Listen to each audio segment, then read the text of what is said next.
Hello everyone, how's it going? My name is Henry and welcome to another aircraft review for Microsoft Flight Sim 2020.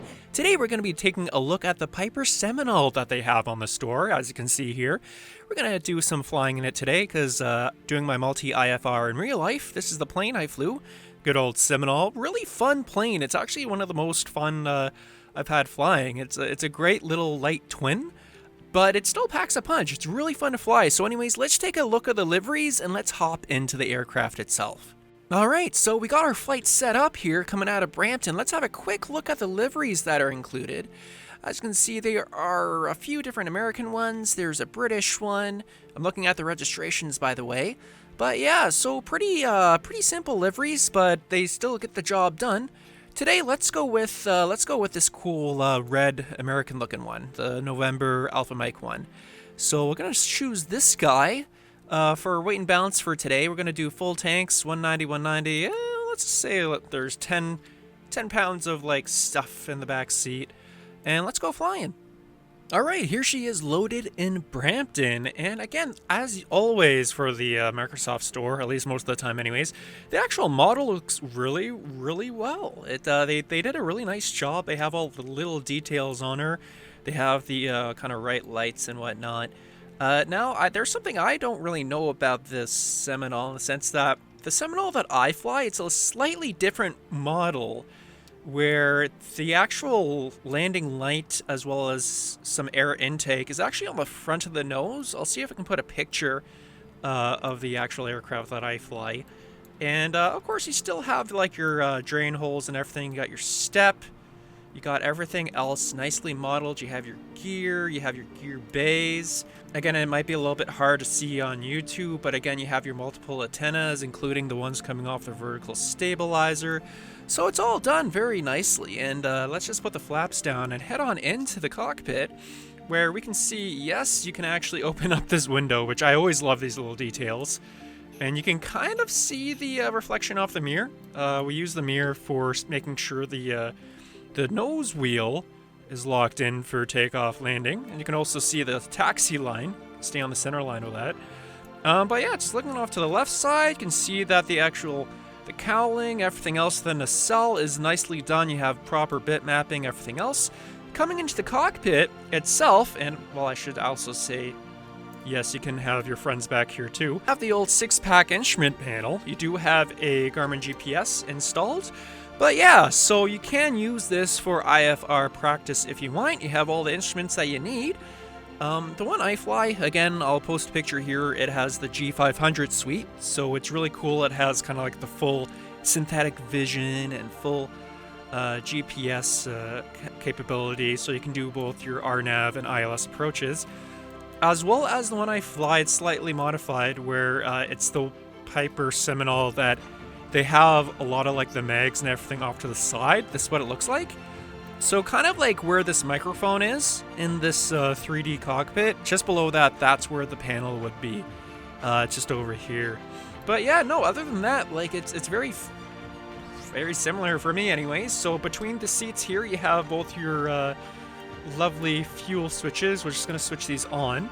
Have your fire extinguisher, it's in the green, so you know it's gonna be pressurized. Again, you have your trim right here for your rudder. You have your elevator trim right here as well. You have your flaps.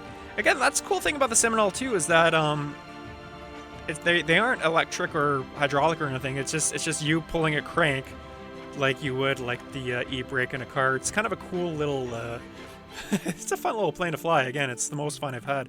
Again, your carb heat's located just below the throttle quadrant. The cowl flaps, so let's see if I can show you that. Cowl flaps are just below here, so for walk-arounds and whatnot, you keep these suckers open. You can see just below the cowl, it basically helps with airflow and engine cooling and whatnot. You don't really have those open during the winter, but let's just open these guys for startup.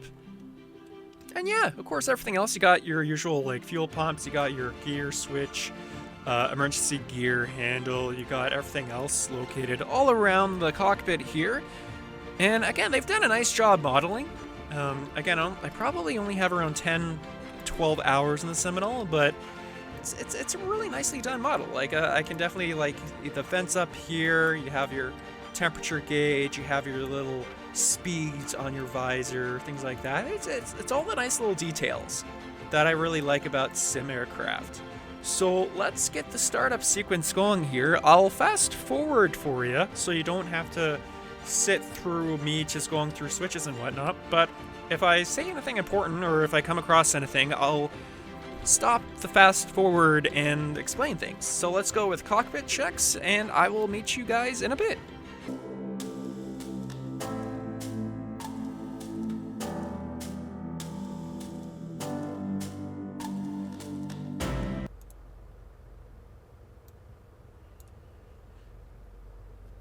Alright, so we're ready for taxi. I'm just kind of skipping all the GPS setting up and transponder because we're in the sim today.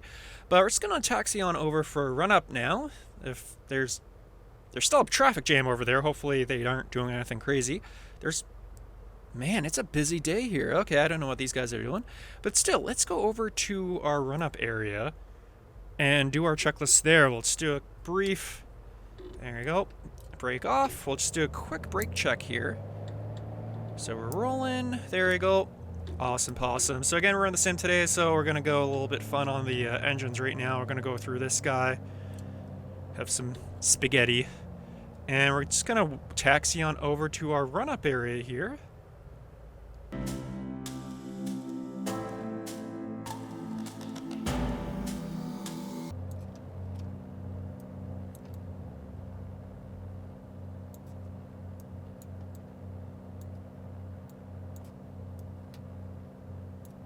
Alright, so first point here is when you turn the fuel off, so when the fuel switch goes off, in the airplane, in the sim, in this aircraft, the engine automatically just turns off, like it's an on-off switch. It actually takes like a good 20 or so seconds, like depending on the day, for that fuel pressure to slowly go down. Well, probably around 10 seconds, I was being a little bit more lenient. So if you are using this as practice, just know that when you switch to off, to make sure that the actual switch works. Oh, okay, we just got run over. That's cool. Good job, Flight Sim. It'll actually take at least 10 seconds for that needle to start going down, because again, there's still fuel in the line. So I'm not going to do it on the right side here. Oh my gosh, these cars don't care about us. I am just going to ignore this one because again, the engine's just going to quit. I'm going to have to restart it. But yeah, so that's a first hiccup here. That I noticed is that it doesn't just turn off like that. It does have some run-up time before the engine sputters. And that's actually kind of what you want, right? Like, part of the check is that you're checking to make sure that the fuel pressure is starting to go down in the off mode. And then when you go back to cross-feed, it should stabilize, if not return, right? So that's what we're looking for. That's the first kind of hiccup I've found in the sim with the aircraft. So let's go to 1800 RPM now.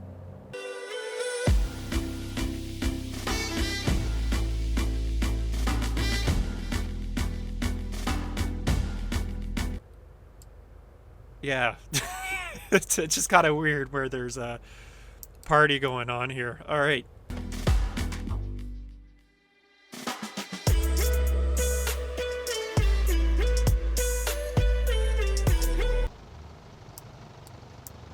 Some of the lines and stuff are a little bit off, but hey, it's Flight Sim. You can spend more money buying the fancy version here. All right, so let's look at our prior to runway here. So control is free and correct.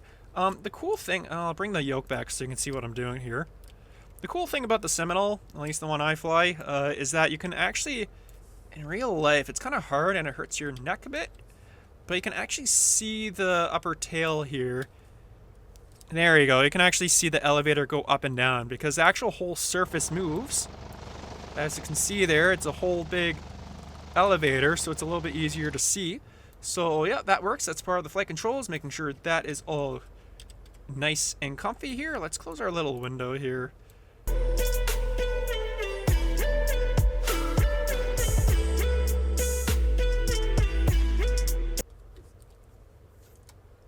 All right, I don't have a proper setup for flying a twin here, but let us get into the air here. So let us get our brakes on, or off, I should say. Let's get rocking and rolling.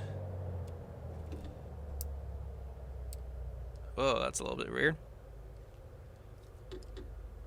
Alright, so I'm kind of interested to see. I've played with this aircraft for a while. It's a nice little, let's see. There we go. Let's get center line on the center line here. And I have a feeling my seat is a little bit too low here. There you go. Alright, so again with the Seminole, make sure everything's good, instruments in the green, the heading is fine for the runway. Let's get up to 2,000 RPM on the brakes, just left side, we're good, right side, we're good, nothing on the engines. Alright, release brakes, full power, and let her go! So again, we wait for that airspeed to come alive here. Maintain center line, wait for 70 to 75 rotation. There's our airspeed coming up. Maintain center line there, keep that nose protected. And there's our nice little rotation. On the brakes, positive rate, gear up, gear up. We're looking at those 3 lights here. And initially we're looking for around 88 knots until 400-ish feet off the ground there.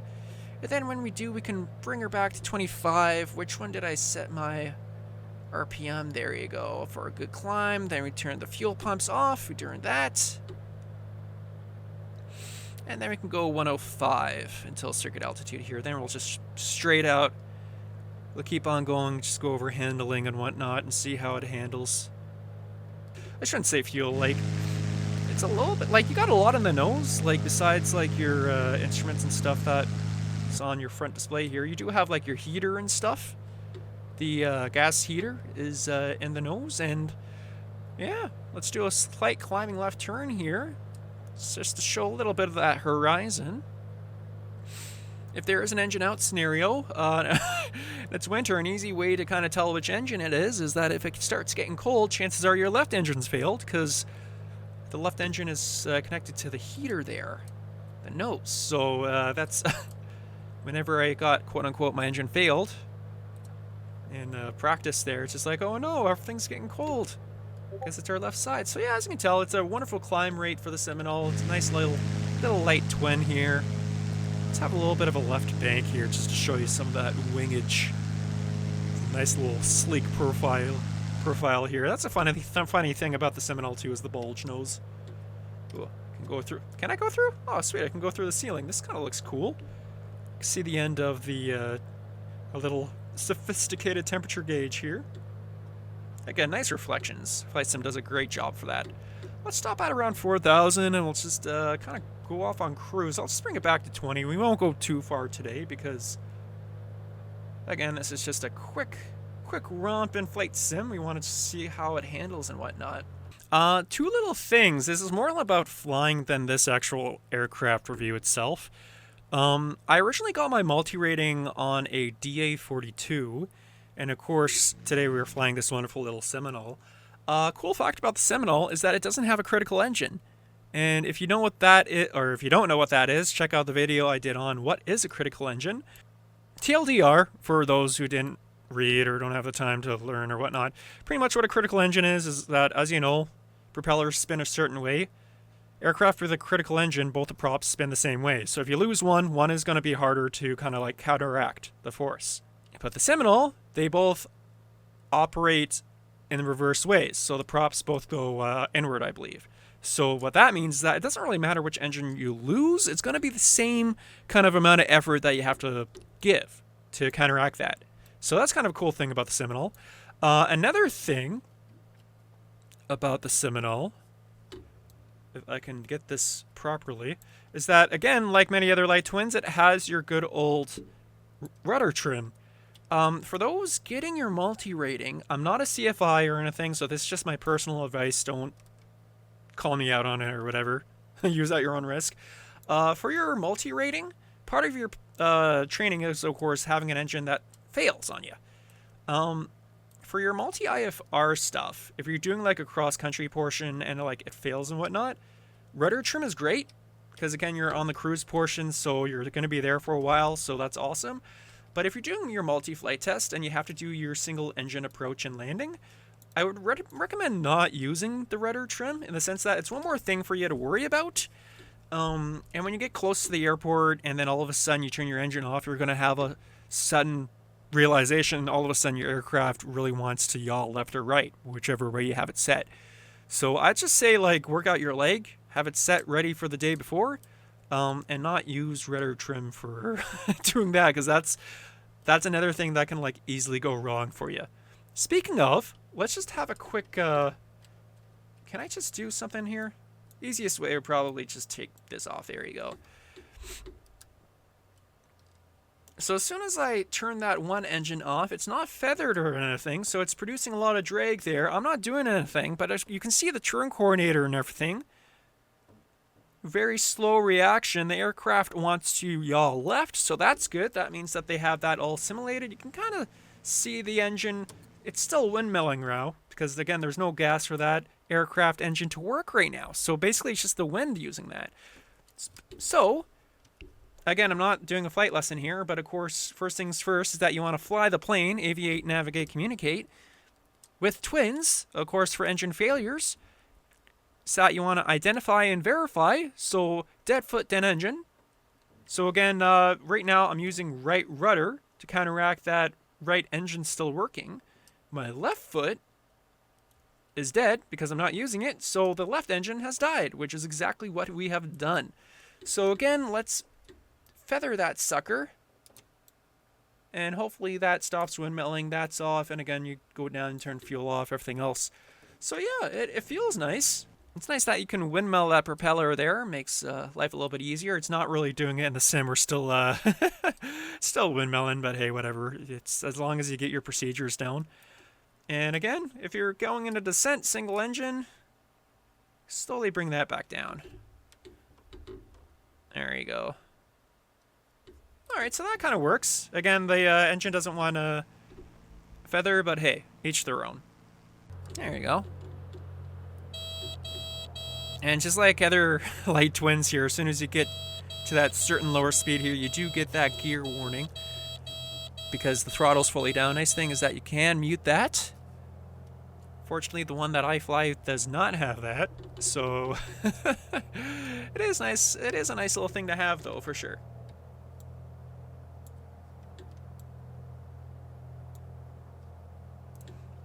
Again, they do have the heater, the fan, that kind of works. Again, your little air intakes and temperatures, they work as well. You can turn the fan on and off. If you've flown the Seminole before, you know that that's a whole thing in itself. How you're supposed to have the heater off onto fan mode, so then it helps cool it down a bit. So here, let's just get those gear down. Let's go external view just to show you the animation. And of course, having gear down, it helps slow you down a bit there. There we are. Let's level off at around here. Actually, I think I've set us up for the downwind already. Yeah, it's right here. Yeah, look at that. So here, let's see how it handles with landing here. We're around circuit altitude here. Keep our speed up. The one thing I notice about a lot of light twins is that for some reason the manifold seems off. Like right now I'm showing at around 2300 RPM with the prop gauges back. But yeah, that seems a little bit low RPM wise, but hey, what do I know? Hey, there's the runway there. And if it's ever a little bit too slow, we just add some more power here. Nice thing about light twins is that they react nice and fast there. Alright, and we are on final. Coming on in there, staying above 90 knots. Let's get the last stage of flappage in. That's the thing with the Seminole is like you always feel like you're coming in way too fast, but like above 90 knots, and then of course when you get here you start to lower the throttle here. You just generally gradually ever so slightly go into ground effect. You let it bleed. Oh, that's kind of weird. It's okay. What the heck? Oh, sorry, my throttle went off. And there you go. We kind of, I didn't even realize we were on the ground there. We didn't really flare. Let's get like some nice braking in there. Yeah, it felt about right. Like, Normally I get off this taxiway anyway, so that's good.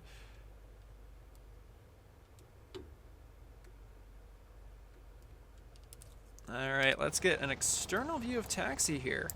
Let's stop in our little taxi bay here. Let's get those flaps back up, ground lean. Yeah, let's just park on over here, because everyone seems to be hanging out in the middle of the apron, so let's just stop right here.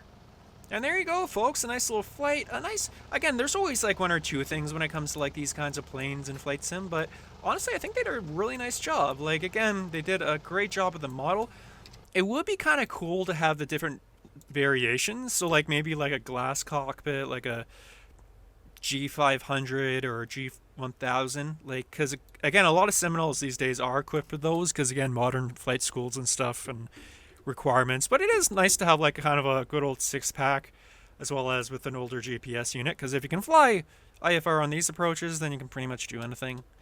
Yeah, so again, I think it's a nice little aircraft to practice around if you are flying it in real life. Just know that there are those little things that, so like I said, with the fuel shut off and like other little bits and bobs and details around here, overall, like they did a nice little job with the model. And yeah, I recommend it if you're flying the Seminole and you just want to get some flight sim hours in and practice with approaches and whatnot. It's a nice little aircraft. So what do you guys think? Do you guys fly light twins at all? Do you guys have any favorite flight sim planes? Let us know in the comments. Fly safe, and as always, happy landings.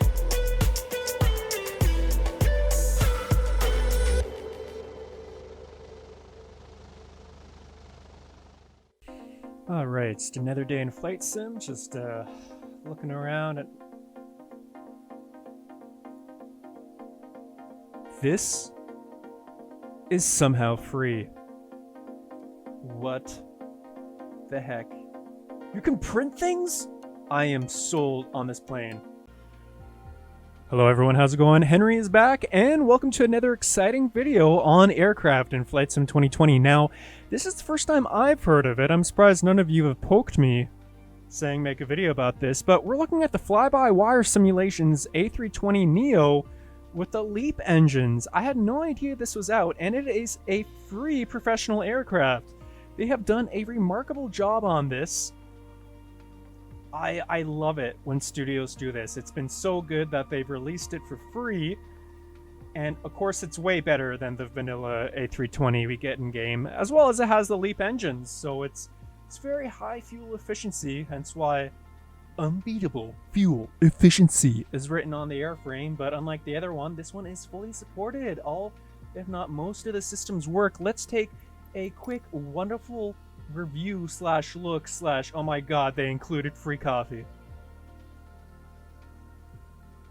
I just a note, I love how it says flyby coffee instead of flyby wire, because that's so freaking realistic, especially nowadays. It only has 2 liveries right now. It has the of course the Airbus livery, but it also has their cool company livery, the fly-by wire simulations. So you know what, we are gonna get a lot more liveries for this aircraft, I can tell right now, but it's cool that they included one. So let's take a look at the actual aircraft, folks. Alright, I'm really excited about this video because again, it's great to see these professional aircraft made in such a way where they've actually taken things seriously and they've modeled all the systems. Again, looking outside, professionally done, great model, great amount of detail. Don't grab here. Alright, so let's take a look inside. And again, unlike the actual flight sim model, the vanilla one, 99% of things are usable now and modeled. And of course, like every other good add-on, they have your iPad here, or Samsung tablet. More likely an iPad. But seriously, just like the Challenger that we reviewed, check out the video here, they've included an iPad with it. So if you watched my SimBrief tutorial, you can import directly from SimBrief. You can link the aircraft's MCDU directly with it. And of course, you have all of your wonderful things. So like you can look at the real world weather / real sim weather. Dispatch, again, you have everything else. You can import the OF. Actually, I think I have my SimBrief flight plan from before, if I can import in that here. I don't think it is downloaded though, so I can't do that right now. No. Okay, ignore I said that. But again, you can do your perf, you can import SimBrief stuff, you can play around with everything literally right from here. That is exactly what Flight Sim needs. It's absolutely great. You can get your different TAF sources as well. Guys, gals, I love this aircraft already just from that. But of course, like I said, everything is modeled in this aircraft. So let's take a quick look. Again, I'm not an Airbus pilot IRL, so I am going to do this all wrong, but that is where the fun comes in. So let's take a look. Whew, a little bit of a system here. So again, everything is modeled. We have our, of course, bleed air coming in from exterior source. Everything is modeled. Let's start this APU right now. Let's get our pump one. Again, unlike the actual flight sim, they've taken things seriously, and they have all like the different blue, yellow, green systems modeled for your engine, and as well as hydraulics. So let's take a look at this. Okay, what was I doing again? Oh yeah, so we have our fuel pump on. So that means we can, let's just turn this off for starting up the APU. Master switch, APU start, and like I said, they have everything modeled, so we can go to the APU page. We can look at this wonderful APU page when that is starting up. Oh, it helps if I, sorry, I forgot to turn the batteries on. I'm like, why are you not working? So now with the batteries on, there we go. So now flap automatically opens. We have our little APU starting up here. It's a beautiful sound, folks. Beautiful sound. We'll wait for that to get fully started up, and we're just going to go through our quick takeoff stuff. But again, unlike the original Flight Sim Airbus, yes, we do have those wonderful light systems. Let's just get everything armed, ready to go. I know I'm not doing it in the right order, but I just love showing that all the systems, they actually do work. And you actually have to use the aiders. 1 second. You actually have to turn our navigation systems on now. I have it set so it's done automatically, but you actually have to input like your Toronto startup coordinates. Golf Hotel Bravo Bravo requesting pushback. This is my only, this is one of my peeves with the system, is that if you have automatic comms, that they do automatic pushback, and I don't like that yet, because stop being a nugget. Alright, so APU is pretty much good to go, so now we can turn that generator on.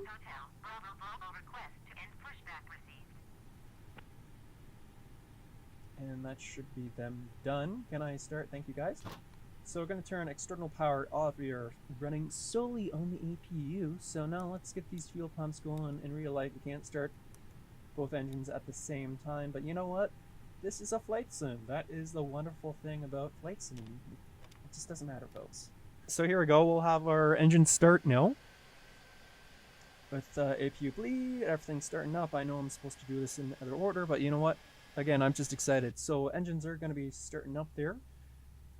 And again, looking at other systems here, again, full flight management system, everything else is working.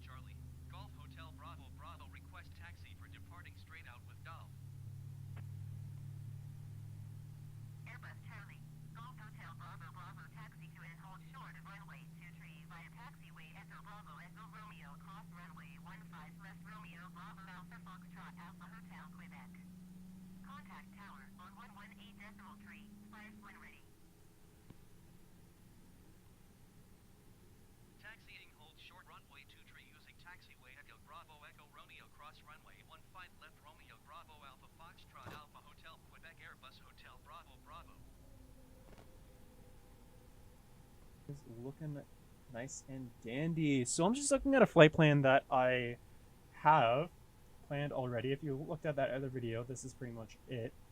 I'm not going to import directly. I just want to show you that this whole system works properly. So yeah, so like again, from Toronto we can choose departure. What do I have on my flight plan? I believe it was 2-3, right? Yeah, it was. Choosing good old Toronto 2-3. Best runway out there. We're using the AFSEP 6 departure, I believe. Oh, there it is. Boop. And was it Musset? Yes, it was. It was Musset. and insert. And again, they still have that problem where the USR waypoints aren't supposed to exist, and this is causing so many issues with. This isn't the add-on. This is the Flight Sims problem, where USR waypoints are just not supposed to be here. So as soon as your aircraft reaches those waypoint, the autopilot stops working. So, and you can't delete most of these actually. Let's say clear. Yeah, I can't delete them. So, oh no, it did work. That is actually, I'm surprised. Most of the time you can't delete those, but for some reason it did today. So yeah, so there you go. I'm just gonna add another one. I'm probably gonna edit this out, but you know what? It is always fun.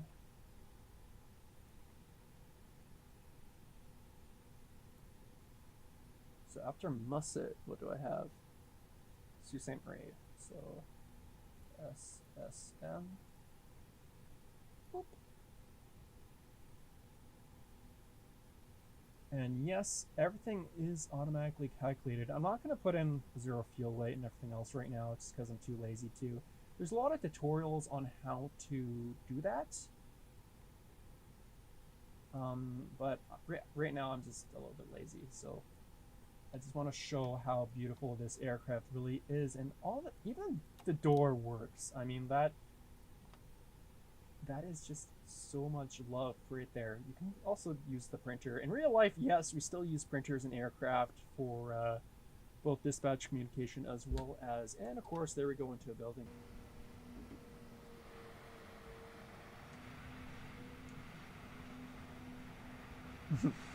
They have a saying that things might have shifted during flight, but they don't have the airplane might have shifted during just hanging around.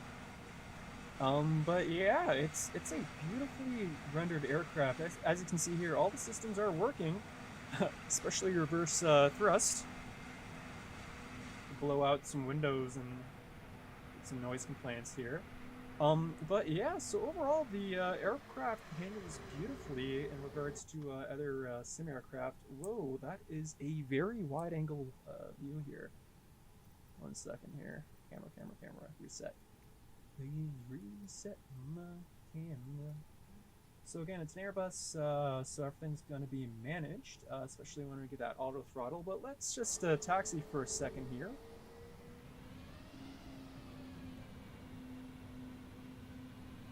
All right, to avoid being bored to death by me taxiing, I'm just going to skip. So let's just skip to the takeoff bit. I'll see you guys there. Tower Airbus Charlie, Golf Hotel Bravo Bravo ready at runway 23 straight on departure. Airbus Charlie, Golf Hotel Bravo Bravo QNH 30.12 wind 281 at 27. Departing straight out approved. Cleared for takeoff runway 23. Cleared for takeoff runway 23 Airbus Hotel Bravo Bravo.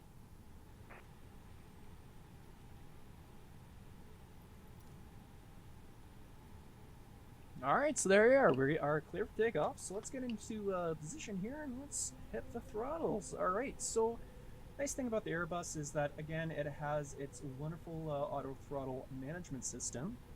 Again, fly-by-wire, you know, so. Or in this case, fly-by-coffee. Am I right? Yep. Alright, so once we get into position here, we are good to go. Again, I'm not sure if anyone else has this issue with flight sims, but whenever I'm on the ground, the tiller, I'll show you in a second here, actually. I should probably, I'll just get into position and hold so I can show you the tiller. A lot of people don't know this, but you don't actually use, well, for most airplanes anyways, you don't use the rudder, foot pedals to steer. Use this. It's the tiller. Actually, does it move? No, it doesn't. That's sad. But pretty much, you use this to steer aircraft on the ground like Airbuses and Boeings. My stick always overcorrects, so it's like it's not as... Okay, I'm not even going to mention it right now. That's for a different time. Alright, so we are lined up ready to go, and pretty much as soon as we get off the runway cleared, we'll hit the autopilot and see if it's able to pick up the SID that we put in. It is on the Yeah, see, that was the USR waypoint that for some reason the flight sim still adds. That's not the aircraft's fault, that's flight sim's fault. Still, they haven't fixed that almost a year into whatever. So pretty much this is our route. I deleted it, so hopefully we don't hit that. Yeah, the flight sim still has to fix this. Like, it's not even just for Canadian airports; it's also for British and American. Like, it's stupid. I'm sorry, it is stupid. So deleting that, we head on over past Tillum. Screw it, let's just do it. Cleared for takeoff runway 24 right, Blue Street, 56908. There you go. Pedal to the metal, and of course we have our V-speeds in here, so we are fully prepared. So pretty much as soon as we get our gear up, hit 500, flaps up. Love the sound effects that they've put into this. So that's our V1.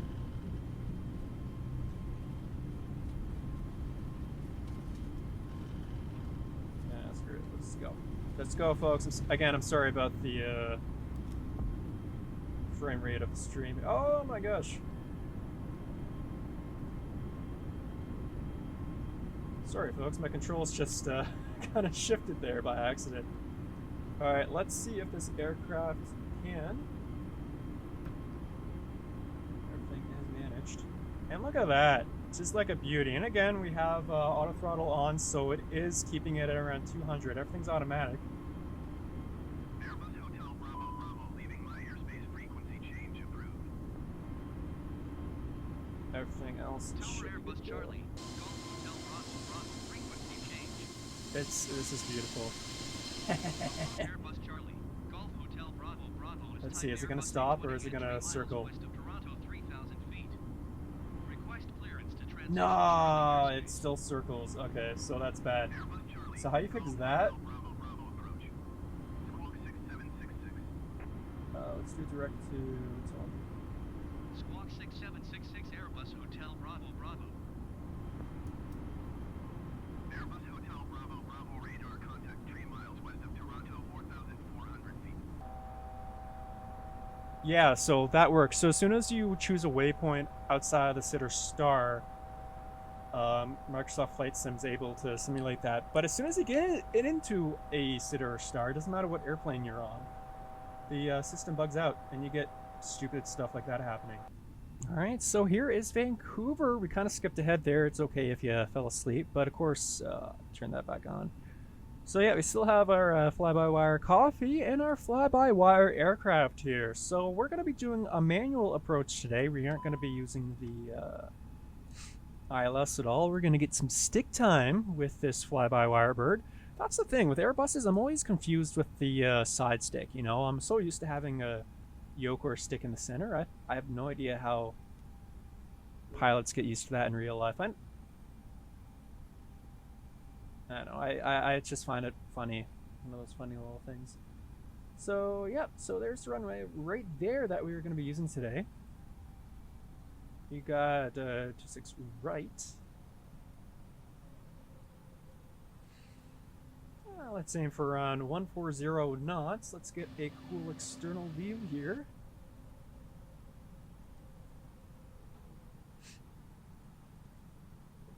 It's always fun manually landing one of these big airliners, you know? Like, sure, you can use the ILS systems and intercept the localizer and glide slope, but it's just always fun when you're able to kind of like feel and compare these aircraft. 2,500. Personally, I'm always a little bit high when using these quote-unquote heavy metal aircraft because like they can lose airspeed pretty fast, especially when you're flying the 47. But overall, like this A320, it feels really cool.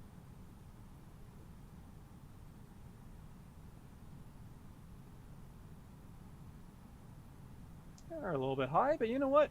Stable approach. Let's land. It's all looking good. It's a little bit fast. Let's get a little bit of spoiler in there.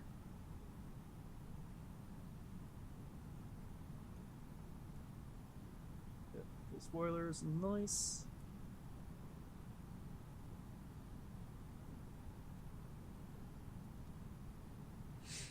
See, that's the only problem when you have really efficient aircraft, is that just like, oh, I'm too efficient, I can't slow down fast enough. Just kidding.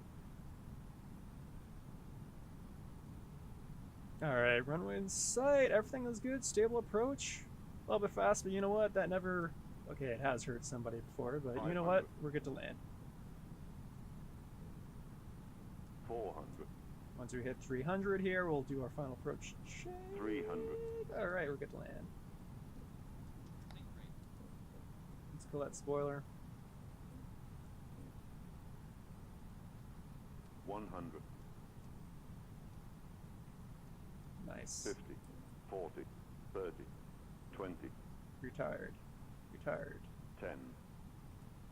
Come on, you can Right. do it. Nice. Airbus Hotel Bravo Bravo, contact ground on 121 I love the noise though. It's absolutely great. They did a really nice 7 for Airbus Hotel Bravo Bravo. internal sound package for this aircraft. Things shifting around, it has the brake and wheel noises, especially the wheel noise. It's always fun with aircraft, the wibble as soon as you touch down. And the bum bum bum of the runway and taxiway, it's always cool. Yeah, let's just stop here for a sec. It's beautiful, let's get those flaps back up. Golf Hotel Bravo Bravo, request taxi to the gate.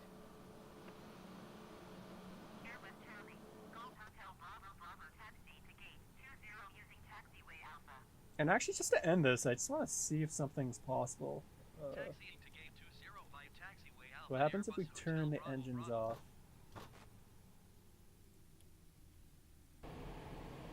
I just want to see if this actually works. One sec. Ground.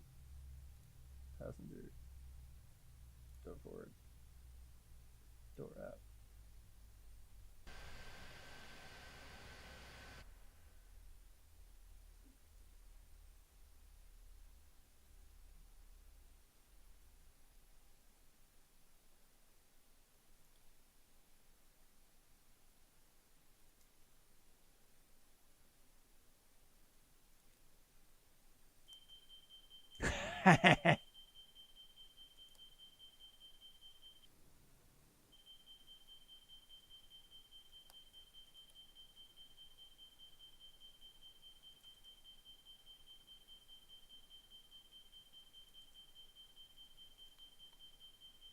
Oh, they don't have a rat yet. Okay, that's kind of cool. So they do have they're working on stuff. It looks like, but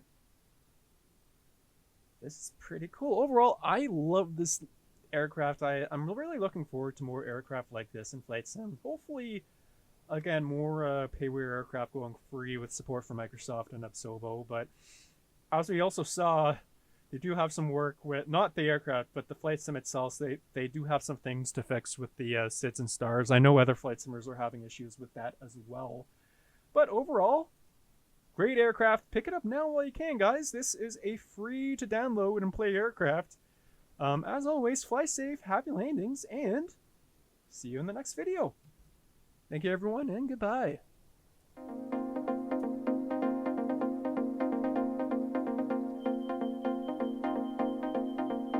Just gonna be here drinking my fly-by-wire coffee. I'm pretty sure you have to pay for parking. I have to buy like 20 or 30 spaces here, so... Imagine if you're just going golfing and all of a sudden you just see this thing show up. It's like, hey guys, I made it.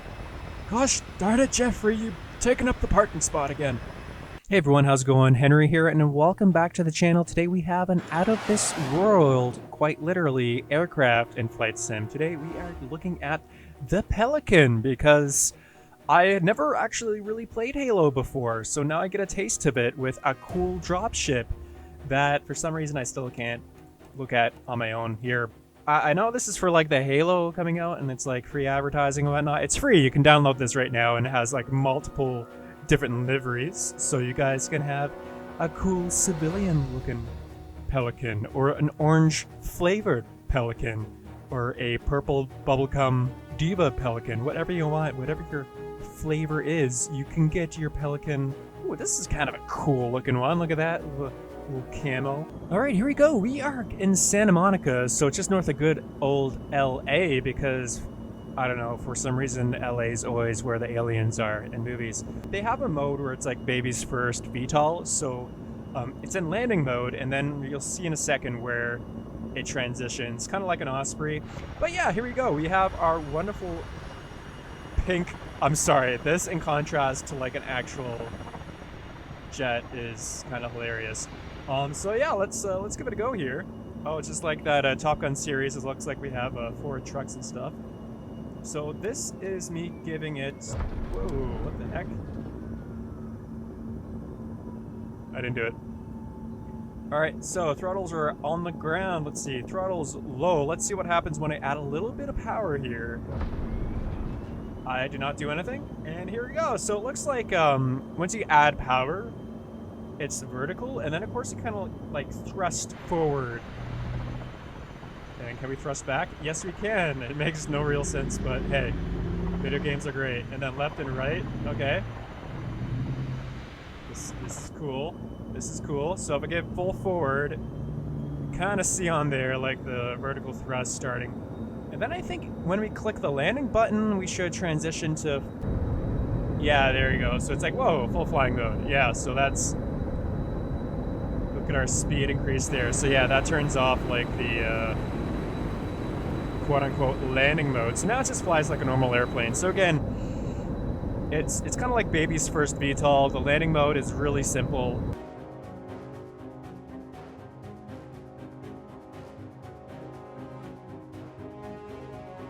I mean, I have to admit, like the studio, it's a really nicely polished model. They did a nice job. And as you can see, the landing gear, everything's fully animated. Honestly, as like a little free add-on for Flight Sim, it's kind of a really cool gesture, like a really good looking gesture, I must say. Like, look at this, man, oh man. Absolutely beautiful little model here. I have to admit, like, I never really got into the Halo sci-fi. I was always like an OG Xbox, but I had Star Wars Battlefront, the OG, not Halo, so I never really got into Halo, but it's a really cool little... Oh my god, we're over speed! You know what? I have never been golfing before, and you know what? They say it is never too late to start, so let us go in. Oh my god, that's a sun brief. That was a lot more sun than I thought there. Okay, I have to admit, that's not really a smooth transition. I know it's free, but just a little bit jarring. Okay, let's go land here. Again, absolutely no issues at all. We'll get that landing gear down. In the landing mode, it's anyone can fly this. There you go. Has to be perfect. Gotta fit into our spot. Let's go golfing. There we go. I don't know if there's a way to open up the doors or anything. I don't... It looks like there's an interior, but I don't know. Is there any buttons in here for doors?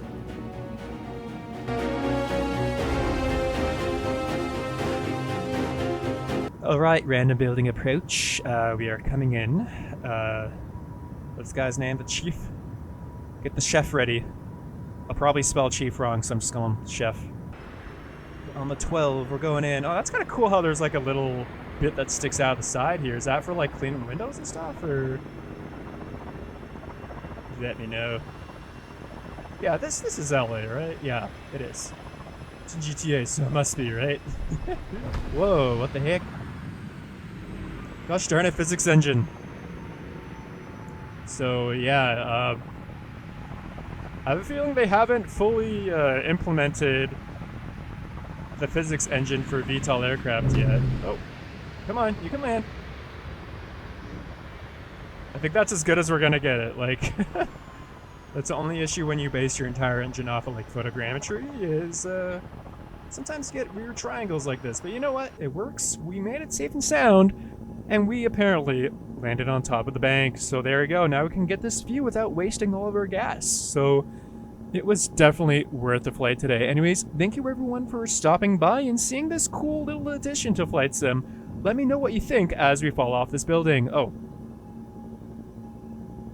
Let me know what you think as we sit angled on this building. Have a great day, everyone. Fly safe, and as always, happy landings.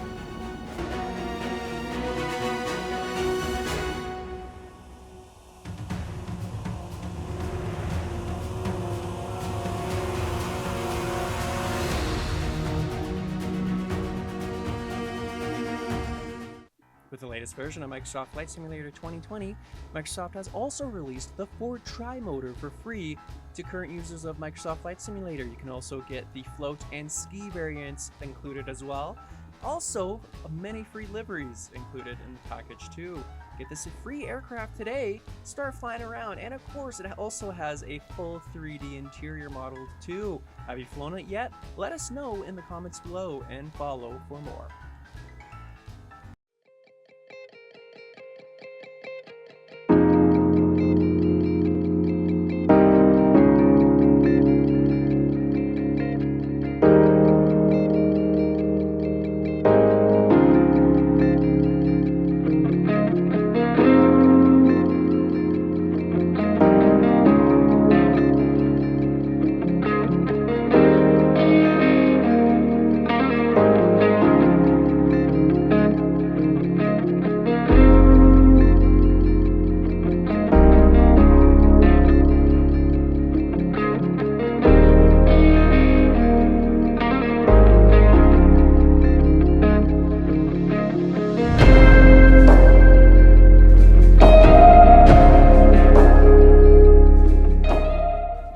Hello everyone, how's it going? My name is Henry and welcome back to the channel for our first aircraft review for Microsoft Flight Simulator 2020. Now, yes, we are back in the sim, ladies and gents, and yes, we are looking at the CRJ 550/700 series. Now, yeah, so you technically get 2 aircraft, although it's basically the same aircraft in this bundle. What we're going to be going is we're going to be looking through pretty much everything today and see if it's worth you buying it right now in its current condition. I believe the price is just above $60 Canadian, which is pretty much on average for these kinds of aircraft. So before people start complaining how expensive it is, it's actually a pretty good price for a regional jet these days for flight sims. That's just the cost of getting into the hobby. Now, so we'll hop in today, and before actually we start flying, we'll just go over what you get in the package. So again, just looking at the brief, again, you get multiple liveries. We'll go all over those. You have a lot of different options, and there's some really cool things I want to show you once we're in the sim. But again, you have your HUD, you have a lot of different systems simulated here. You also get the January-February 2021 AIRAC, so you get up-to-date nav data, which is great. I mean, especially if you're more professional simming or whatever you want to call that. We'll go over the flight model, everything else. But yeah, let's jump into my hangar and take a quick look before we start flying. Alrighty, here they are. We have both the 700 ER as well as the 550 ER. Well, extended range. So let's start off with the 700 series. So let us go back to the hangar. Let us load the aircraft here. Look at that beautiful looking aircraft. I have to admit, Aerosoft, as usual, does a great job rendering all of these looks. The cockpit, again, looking very nice. We're getting a little bit of a preview here. This I want to go over once we get into the sim, but again, the aircraft itself looks great. So while we're here, let's look at the different liveries that you can get with this bundle here. So starting with the 700, ooh, bit of a weird glitch there. You have Lufthansa all the way down to Delta to Alaska. Let's just take a quick look at Alaska, then we'll switch to the 500 series here. Again, looks absolutely great. Beautiful jobs on the liveries here. Let us switch to the 550. Now, the 550 has a little bit less going on in regards to liveries, although you do have a private jet livery. So I think it's only... Is it Lufthansa or who else? One second. Oh, United. Okay, so yeah, so the United, as well as kind of a private aircraft look, which I kind of like, you know, if you can always dream about having your private jet. Again, these are indeed regional aircraft, so you aren't going to be... This is a weird glitch, by the way, for this aircraft in the hangar. Like one of the views is messed up. I don't know which one. But yeah, it's kind of cool. You can dream of having your own aircraft here. So let's actually hop into the sim and actually see how this aircraft looks in the actual simulator. Alright, so here we are in the sim right now. We are on the good old runway 23 at Toronto Pearson, and going to go over to Montreal today, YUL. But yeah, as you can see, we have the good old American Eagle livery on the aircraft right now. And again, the amount of detail in this model is absolutely great for a $60 aircraft. Like, you get all the rivets, you get everything else from different views. The heat effects are, I'd say they're up to standard. Like, you do get a little bit of weird things going on at higher speeds, but overall, I think they did a great job with the liveries. Everything else looks good. Looks good.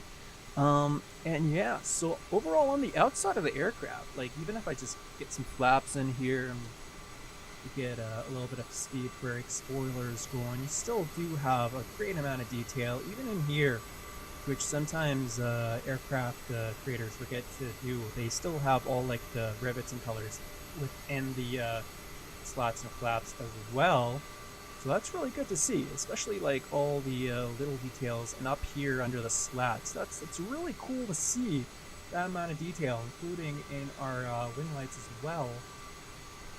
And of course, you can see inside the aircraft, you have all like your little details on the livery itself externally.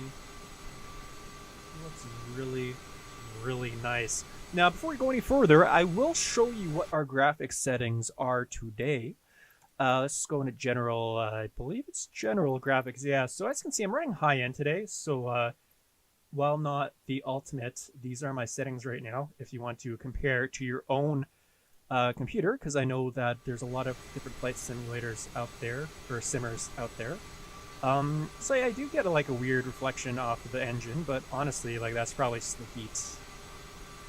Wannabe heat protection, just kidding. Okay, so let's go inside. Now, two things to go right off the bat here is that, firstly, this cockpit looks great. Like, again, let me... Oh. As I destroy the aircraft. Let's get into good details here. Like, again, like, the amount of detail that Aerosoft did here is way better than the base Dreamliner and 747 and everything else. Of course, you would expect that for a paid aircraft, but I mean, like, all the textures, they have done a great job, and I believe most of the systems work as well, which we will get into in a minute here. But again, one of the funny things is that if you watched one of my first flight sim videos, I'm not sure you can hear that on YouTube, but the passenger signs do work, and you can hear them as if they were going on in the cabin, which is a very nice touch, already way across the finish line in regards to the other aircraft. Now, the big thing, besides the HUD, which, yes, it also exists up here. Now, the big thing that this aircraft has that the Microsoft creators, Absobo, really missed out on is this. Call it your iPad, flight computer, whatever. As soon as you click this, Aerosoft is actually giving you a tablet to frickin' work off of. This is great. It's already a step way above the Dreamliner, everything else Microsoft and Absobo have given us. But again, it has everything that you would really have here as a pilot, minus the weather apps and everything else. Like, you have all your checklists, you have your perf. So literally you can set the amount of passengers. So, like, I don't know, whatever, forward cargo, everything else in kilos, you can switch it between pounds. As you can see, it will move your center of gravity indicator, and you can select your different flaps 20, flaps 8. You can set your runway conditions, everything else, and it will change all these, and you can set all directly. Oh. You can tell how much I've missed just having a little tool like this. We'll go over these later, but these are all other options. So again, you have ground power unit, you have all your doors, you have your cabin lights that you can play around with, your stairs. Actually, heck, we can actually do that right now. And again, just showing off the amount of detail this aircraft has. Like, even on the stairs, I mean, like, you have individual rivets, which is absolutely great. You have the internal aircraft modeled as well. Now, before I get too far off topic here, yes, they actually do have announcements. So, like, when you start your descent and takeoff, things like that. Captain, the cabin is secure. All passengers are aboard. Why, thank you. And as you can hear, On behalf of the captain and crew, welcome aboard this flight. as I was about to say, they have announcements, and that's great. So yeah, like descent, takeoff, engine start, things like that. Those are all announced. And that is so. I'm sorry, it's a small detail, but that's great. You also have your, I believe your rat. You have your. Hopefully, don't need it, but you have your oxygen masks. You can refill the oxygen, and of course, your options. So like, if you're metric imperial, be metric. You also have your IRS, so like your reference system, align time, which is something I have not seen in a pay-for aircraft before. So again, in real life, it would take a few minutes for the system to align, but of course, since you're playing a sim, you can just say instant or quick if you don't want that level of detail, which is fine. Everyone's good. You can also power off the tablet and save your batteries so you can play Angry Birds later. But alas, that's all I'm going to touch on this for now. Just know that this is a very welcome. I wish they made a plugin that you could just use it for other aircraft like the Dreamliner and everything else as well. Now, going from left to right in the cockpit, everything else does pretty much work. Your floor lightings for each pilot, they look great during the night too. You have your different floodlights, everything else. Again, everything pretty much works. It's great. You have your little timer here, so you can do your rate 1 turns in jet. You can move this up and down. You have your little knee board that's not on your knee. It's great. You have all your master warning buttons. Everything else works. The sounds, as you heard earlier, are absolutely great. I mean, like, if I move on over to, like, our little comms panel here, easily a great system that you can play around with. I mean, like, you can squawk ident if you want. I don't really know what else you want to do. You go in, you can play around with your ATC, flight ID, everything else. Yeah, you can unlock the door or deny the flight dispatcher trying to get in. Again, very easy aircraft to turn off as well. Literally, boom, boom.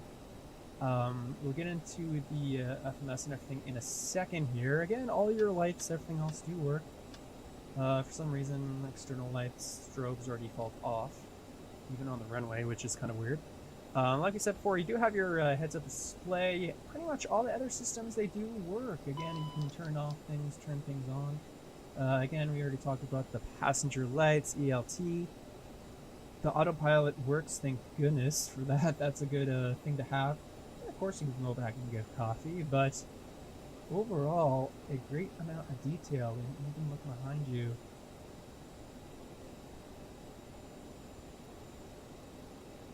Just the amount of detail. I am very impressed with this model, as we should be when you pay a lot of money for something. So now let's get this set up here, because the sim doesn't really set up FMS and anything else. So as you can see, we have, it's not current, it's almost April in real life, but again, it's better than like going to X-Plane and it could be years old.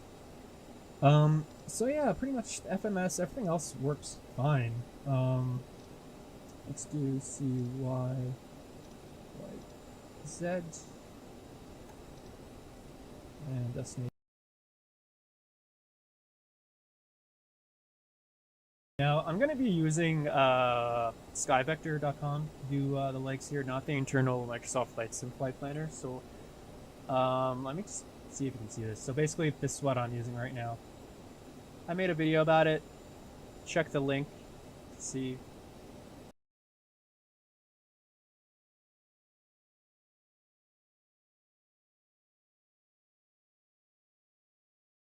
Okay, so now that everything else is good, so as you can see, the full system works. Like, and what's a good alternate for Montreal? Let's just say, oh yeah, we're going no alternate IFR today. We don't need an alternate. All right, let's do a quick dorky takeoff here. Oh. Every time I use the mouse wheel, I forget that it works to hide. Gosh darn it! You come back here. Thank you. Okay, so let's do this stuff.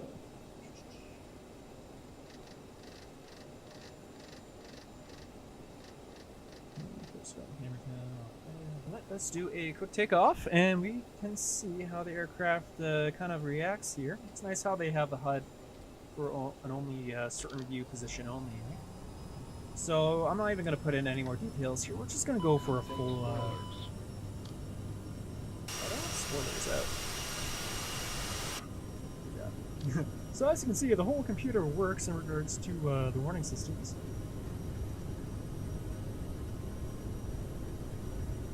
And yeah, overall, again, I can't really speak too much about the aerodynamics here, but of course you do still have your V1, V2 speeds. Everything else can be pre-programmed for you.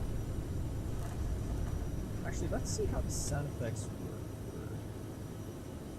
Getting off there, yeah. Alright, so let's get reduced power there. Let's go up. Get that gear back up here.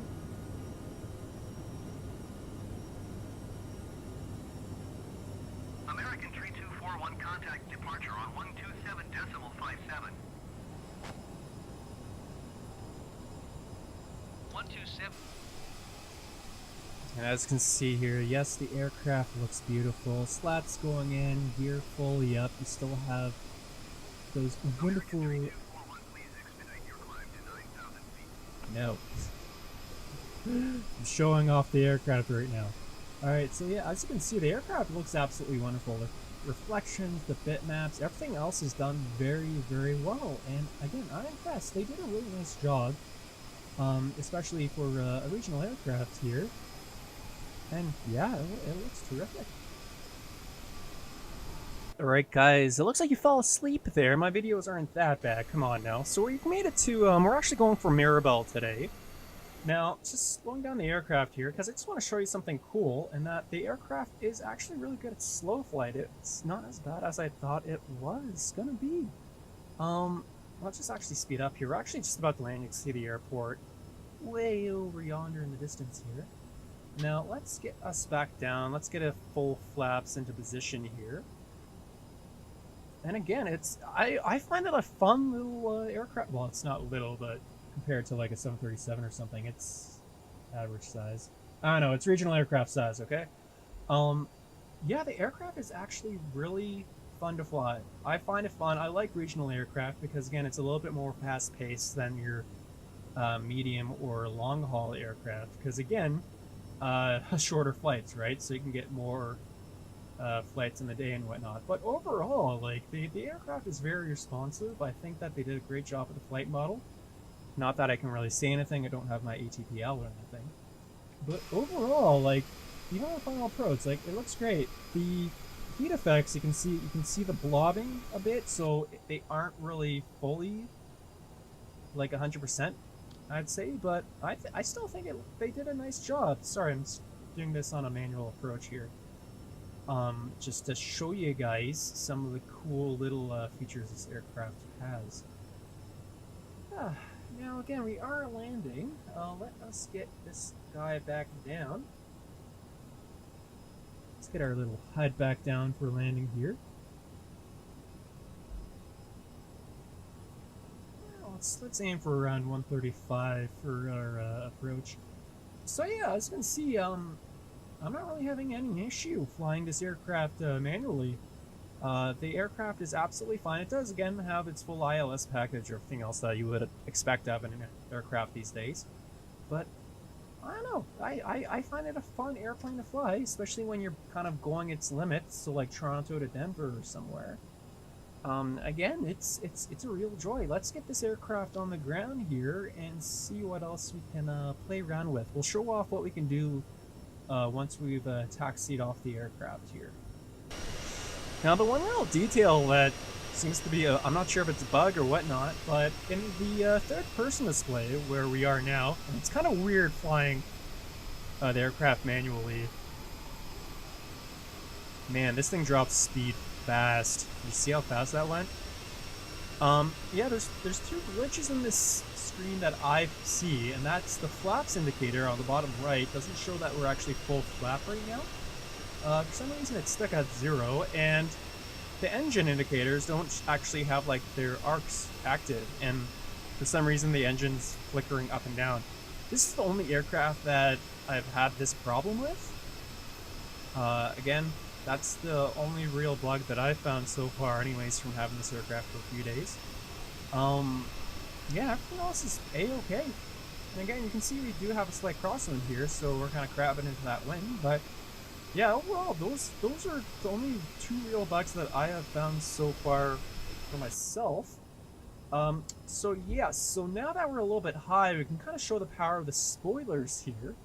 So let's go external again so we can see these puppies deploy here. So right now we're just about kind of stalling speed at around 123 knots. The spoilers itself, if I just go back 0, kind of maintain a glide slope, they're alright. You know, they aren't massive spoilers or anything, but if I just get rid of them, you see a little bit of a difference. I'm not really sure you can kind of like really crab this aircraft that well. But yeah, let's get our speed back up to safe airspeed here, and let's get back onto the glide path. But yeah, no, overall, I'm satisfied with the flight characteristics from a flight sim point anyways. Aircraft is definitely a fun flyer, that is for sure, and you do get a free pen here. As you can see, this white little pen next to our HUD right there on the left. That's a very, very nice feature. You can write all the memes and metars that you get during a flight. There we go. So anyways, I'm just going to recover this flight so then we can kind of get back on flight path here. I'm not really going to be showing anything else until we get on the ground. So, again, last check. Let's get those gear down. Let's see this wonderful gear animation here. Again, nice and smooth. Many rates of the frame. 1,000. And again, we are approaching our minimums. Again, Sync rate. no alternate IFR. We are A-okay here, Sync folks. And again, coming on in. Let's get our airspeed back up to around 130. 500. Again, we're kind of high on that approach, but that's okay. Just wanted to show you some of the 300. flaps and spoilers there. Pull up. 200. There we go. Sync rate. Yeah, it's okay. 100. 50, 40. 50. 40. 30. 20. 10.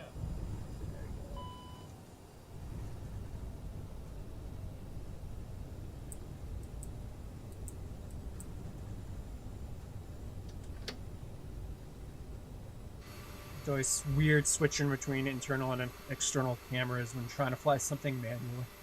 Now let's just 241, turn next taxiway.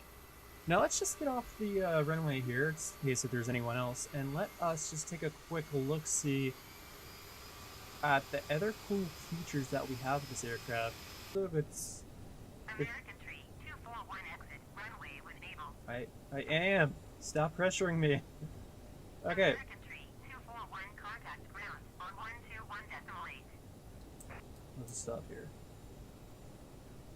Going to 121.8, American Tree 241.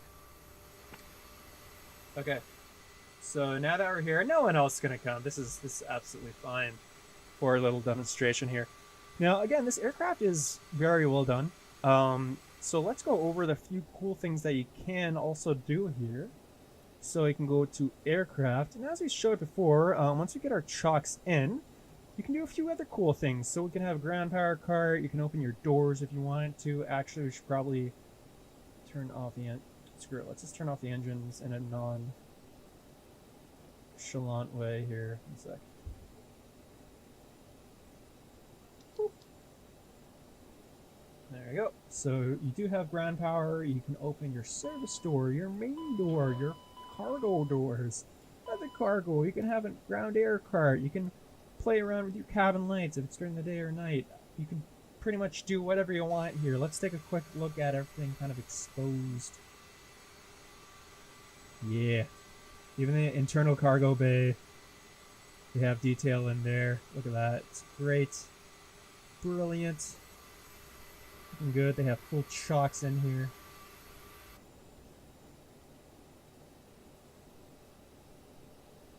Gosh, come on. There you go. Let's turn that off. Oh, I know I'm not doing it right.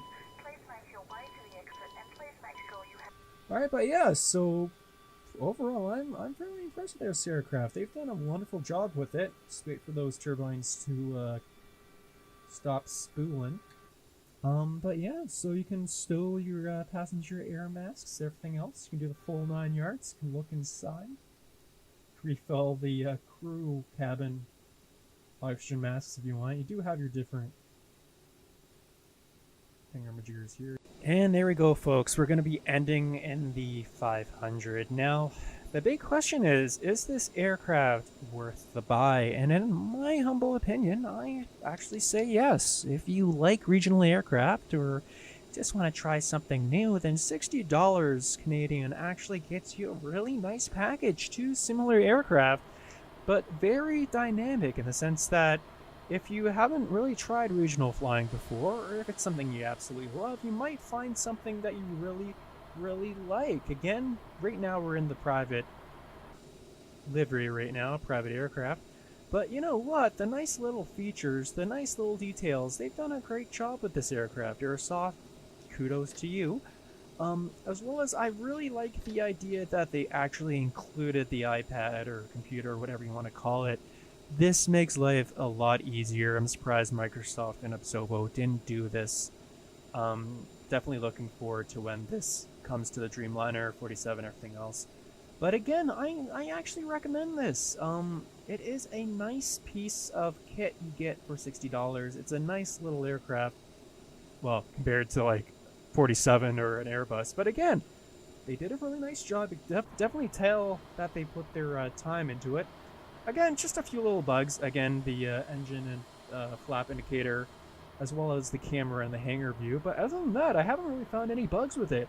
Let me know what you guys think. Are you interested in trying this kind of aircraft? Or are you more of a long hauler or a general aviation type aircraft? Or military? Or helicopter one day?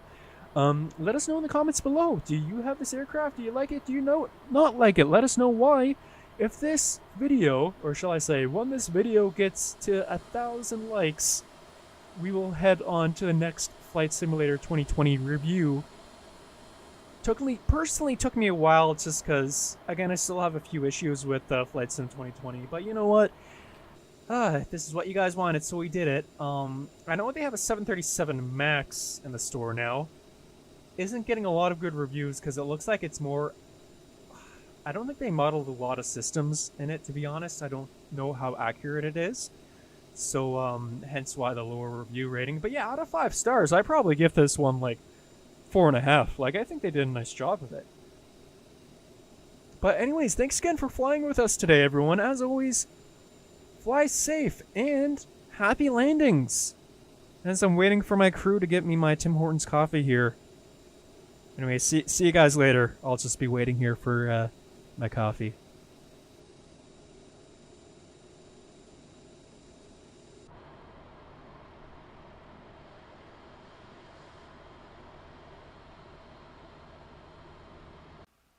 Hey everyone, how's it going? My name's Henry and welcome to another Flight Simulator 2020 aircraft review. Today we're going to be taking a look at the Piper Cherokee that we have on here. We're going to take a look around. Again, another aircraft that I've flown in real life. We'll mix some real footage with the sim here. But yeah, we'll take a quick look at this. I flew around with this aircraft a bit just to play around, kind of compare it to the real plane. And yeah, let's just jump right in. Alright, let's jump into the sim. Before, however, we'll just take a quick look. There are a lot of different liveries included. We are going to be going with Charlie Fox here, the Canadian one. Let's get to it.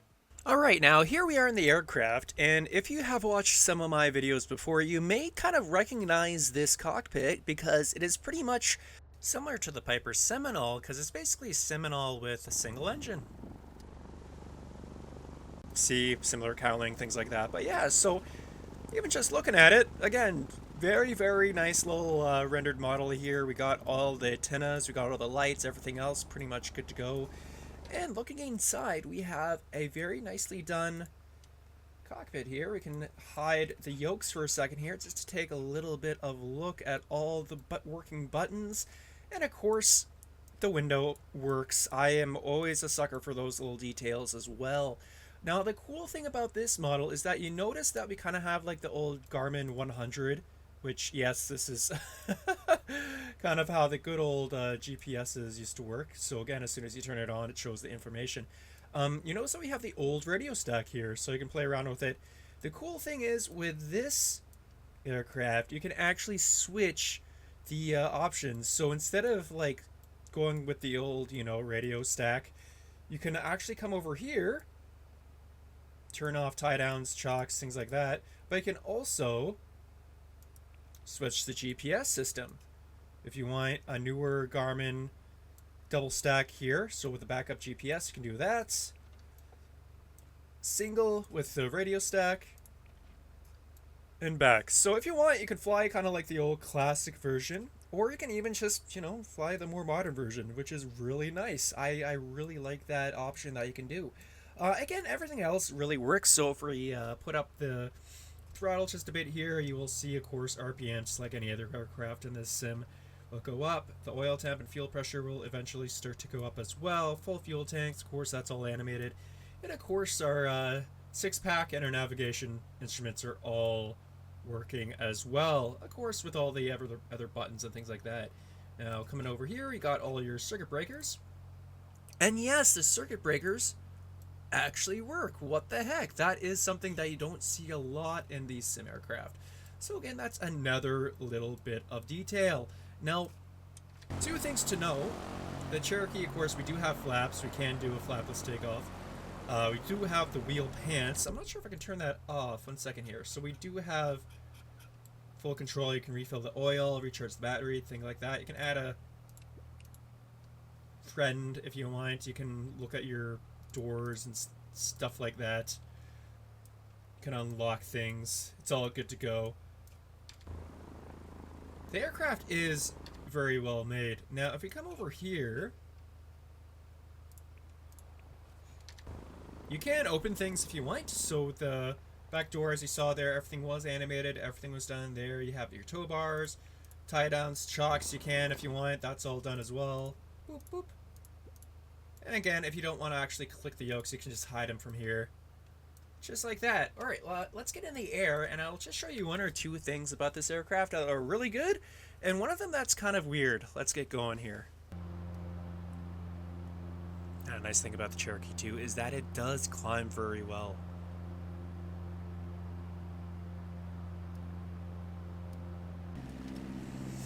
And again, a nice little view from up here, nice reflections. Again, good bit mapping and everything else on the Cherokee here. If you go back in here, of course, again, we do have your little sun guards here you can use. And of course, you have your little temp gauge there too. Everything's looking mighty fine. Look at that. Alright, so let's show the one weird thing that I noticed with this aircraft. So we'll just get the airspeed down so I can actually show it here. Is that, let's reduce speed. Everything feels actually pretty good. The one thing that I'm kind of like sketchy about when it comes to this flight model is the roll axis. It shouldn't really be this. And before anyone asks, yes, I know that's totally uncoordinated. I just want to show how easy it is to move. Because we'll fast forward here and we'll go on to final, and I'll just show you kind of like the issue that can really happen from this axis being so sensitive in a sim like this, because it doesn't really feel like it's being affected by the air at all. So let's just slow down. Let's just go around like 70, 75 for now, as we start to get closer to stalling speed here. So again, more critical phase of flight. So let's just get down into base here. We'll make a short circuit so then we can show this off. And as we start coming around, turning in for our final, you'll notice something a little bit funny here. So as we're kind of a little bit high on final, around 70, 75 knots. There we go, nice and high, good. Alright, so watch what happens when I go for flaps and I start to do my descent here. Keep it around 70, 75. My yaw direction isn't really stable, and I don't really have any wind in there either. So you can kind of, let's see if I can kind of get a good demonstration of this. Oh wow, it's actually going to be kind of alright. You can see it kind of like going between left and right here on the yaw axis. That's not me, that's just the aircraft itself. That isn't really supposed to happen, so there's just an issue with the flight model. So yeah, I really don't really know what's going on there. Again, I just assume that it's something wrong with the flight model, that it's the dynamics not working properly. But yeah, the yaw and the roll axis feel a little bit off when you're close to stall speed, especially with takeoff and landing there. Again, absolutely no issues with the model. It looks great, it mostly flies great. But yeah, if you're a real Piper fan, if you love the Cherokee, then by all means, this might be a very enjoyable aircraft for you. We'll just see how on this second landing attempt, if that yaw and roll issue is still a problem. Because like again, I haven't changed anything between aircraft. This doesn't happen with any other plane. It's just that weird roll and yawing that you see backwards and forwards there. And again, I'm not doing anything when I fly the aircraft in real life. That's not a thing. So yeah, let's see if we can have a nice little play around here. Base turn, we can start to lose altitude here. Nice. Again, with the more popular areas, it's always nice with the photogrammetry being a little bit more accurate there. You can still use this to practice VFR, which is cool. Like again, like I know a Bash Flight Sim a lot, but it is a great VFR simulator.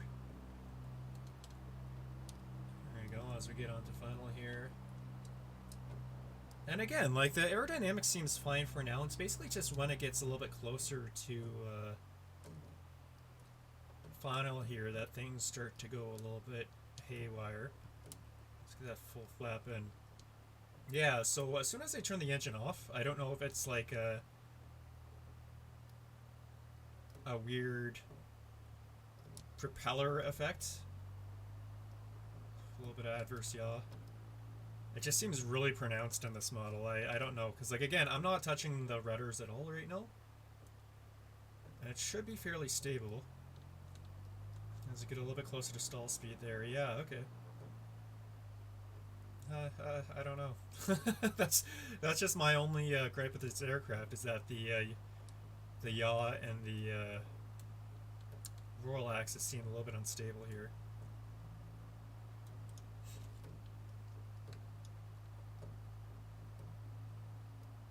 That's fine.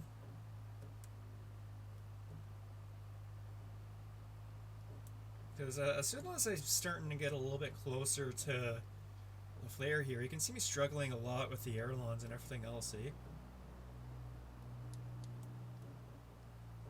So yeah, it's a bit of a weird. It shouldn't really be like that. All right. Well, here, let's just take a quick look here. Outside. Could listen to the good sound effects of kind of a skid. Actually, I wonder if we can really skid here. Yeah, that's realistic there. You know what? I'm really happy to see that, because both the sound effects as well as the depression on the nose wheel shows. Okay, at least that's animated nicely. You know, you also have all the other bits of the nose wheel animated. That's really nice, and you do still have kind of that extra realistic. So yeah, if you love the Cherokee and if it's something you want to kind of practice for real life, then by all means, like it's a nice. Ooh, red light works too. It's a really nice little aircraft. Again, that's my only issue, is that the axes seem a little bit off when you're coming in for final. But again, overall, not bad. If it's your thing, awesome. If not, then hey, what can I say, right? So overall, I'm actually really impressed with this aircraft.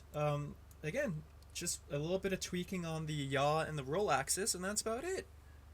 So yeah, what do you guys think? Have you ever flown in a Cherokee in the sim or real life? Let us know in the comments below. Fly safe, and as always, happy landings!